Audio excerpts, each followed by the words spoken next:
Minimum wage laws have existed in the United States for decades, shaping how millions of workers earn a living. While the policy aims to ensure fair pay and reduce poverty, its effectiveness remains debated. Overall, the minimum wage policy has been partially effective.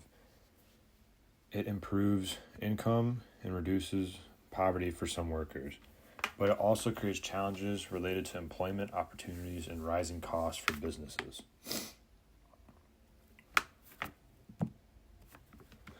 The federal minimum wage in the U.S., established in 1938 under the Fair Labor Standards Act, as of today, it remains as $7.22 per hour.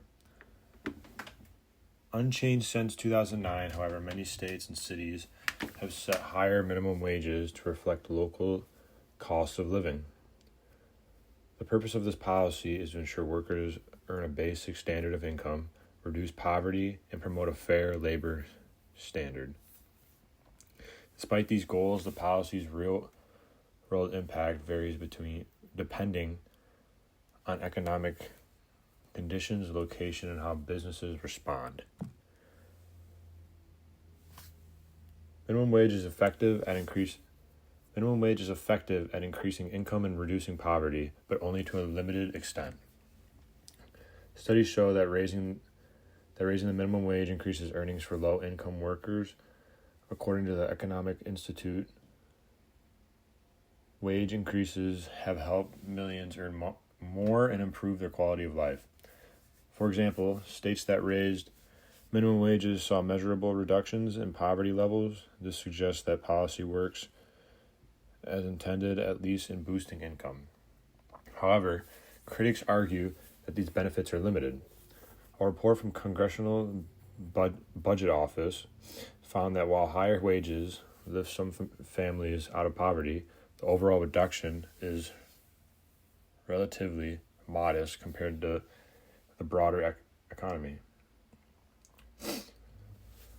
Even small increases in income can make a real difference in people's lives, helping them afford rent, food, and health care. But if the policy doesn't significantly reduce poverty overall, its effectiveness is incomplete.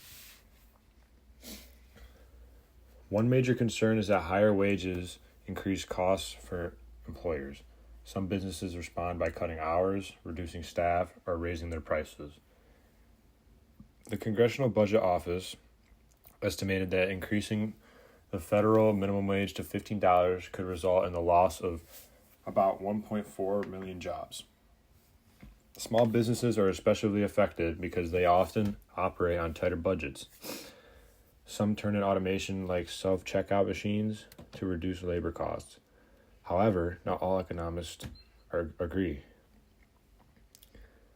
Research from Card and Kruger, a well-known study, found little evidence that moderate increases in minimum wage lead to significant job losses. If a policy helps some workers but causes others to lose jobs entirely, it raises questions about fairness and overall impact. The policy promotes fairness, but uneven implementation creates inequality. Minimum wage laws are meant to create a fair baseline for all workers. However, the federal wage has not kept up with inflation, meaning its real value has decreased over time. At the same time, states like California and New York have significantly higher minimum wages than others. This creates uneven living standards across the country. For example, $7.25 per hour may be manageable in some rural areas, but is far from enough in expensive cities. A policy designed to ensure fairness can unintentionally create inequality if it doesn't adapt to changing economic conditions or regional differences. In conclusion, minimum wage policies play an important role in supporting workers and reducing poverty, but it is not a complete solution. It succeeds in raising incomes, but faces challenges such as job loss risks and uneven implementation. Moving forward, policymakers may need to adjust the policy to better reflect economic realities and balance the needs of workers and businesses. Ultimately, the debate over minimum wage highlights a larger question: how do we create a system that is both fair and sustainable for everyone in the country?